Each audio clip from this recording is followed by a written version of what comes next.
roughly I was like, I remember going with my grandma, his mom, to El Paso. We'll go to El Paso, we'll take the bus. We'll take the bus from East LA all the way to El Paso. So like around, I remember being like 5 years old and constant, like I was always, bam, I'll just take off with my grandma, we'll see my dad. So that's yeah, like around 5 years old. Through the years, now I mean it's great, but I guess every child getting left by either a mother or father, there's that little resentment. There's that little like, oh, why'd you leave? Kids don't understand that. No matter how much you try to explain it to them, they won't understand that. And and I'm just like I was like every other kid. I had my little negative, feedback towards him. I felt angry with them. You know what I'm saying? My dad was a good man. He came from, he was born in Mexico. He wasn't a gang member. He wasn't nothing. He was just a hard-working Mexican man.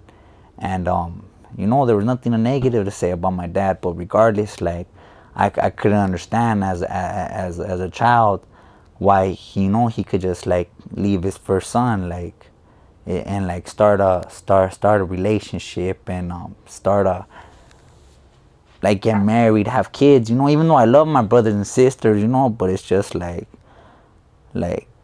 he didn't understand like the bullshit I had to go through. And yeah, I didn't know how to respond. So I remember growing up, like there was a few little altercations that I had with him. I went over there and he sent my ass right back because I ended up throwing rocks at him and calling him motherfucker and all that. But that's just being a kid. That's that's the way I express myself. In my sadness and my anger and my and just yeah, that was it. I didn't know any better. As Richard was growing up, he still had a contact with his father.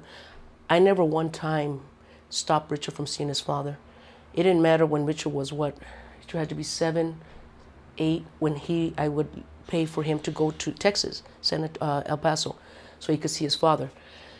That killed me, as protected as I was of Richard, but he asked for that. I'm not going to take that from him. So I would allow him to go. There'd be a stewardess with him. Then Martin, his father, would pick him up where he was over there.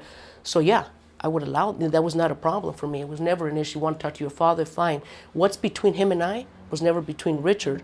I never wanted to stop him from that. Never. So he would see him.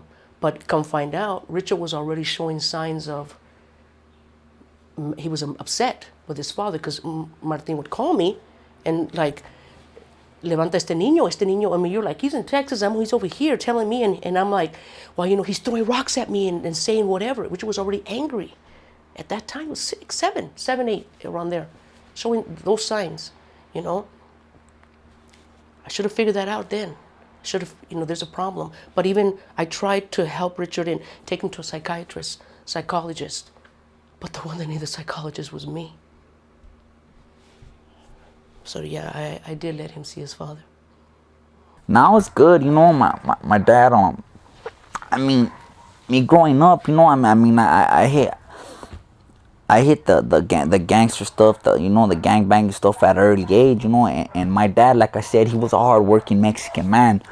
Like, he grew up in Boyle Heights, he's seen it, but that wasn't him, he used to get into it with cholos, like where he grew up in Boyle Heights, and he always had like a bad taste. So he never wanted me to to lead that path. But I mean, he wasn't around, so there wasn't much he could do.